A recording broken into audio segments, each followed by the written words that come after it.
come along with me, an introvert, to a networking event in Singapore. Oh, look at my face. I'm really thinking about just turning around and heading home, but I didn't. I kept pushing through, and eventually I got inside. And I thought, okay, pretty empty, not too many people, until I turned this corner and it was packed. I mean, hundreds of seats, all of them filled.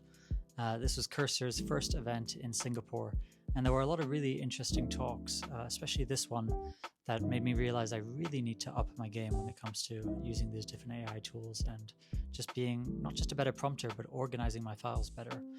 And then Dan Perks of Cursor called in from London, and he talked about how they didn't really see vibe coding coming when they started Cursor, and that the future of Cursor's not going to look like lovable, but it's definitely going to move away from the VS Code kind of look. And then there was this guy who had the crowd in absolute stitches, who talked about how he wasn't very technically savvy, but he still had a lot of fun vibe coding his first application and did a pretty good job at it. And what is a networking event without some pizza and people standing around awkwardly? But by far the biggest highlight of the night for me was meeting Sherry of Peak Money, who I've been following for months on Twitter. And yeah, it was just really, really cool to meet her in person. And then also just catching up with old friends like Tijie, who is a legend in the product design community building community. And of course, I also added a bunch of people on everyone's favorite social media network, LinkedIn.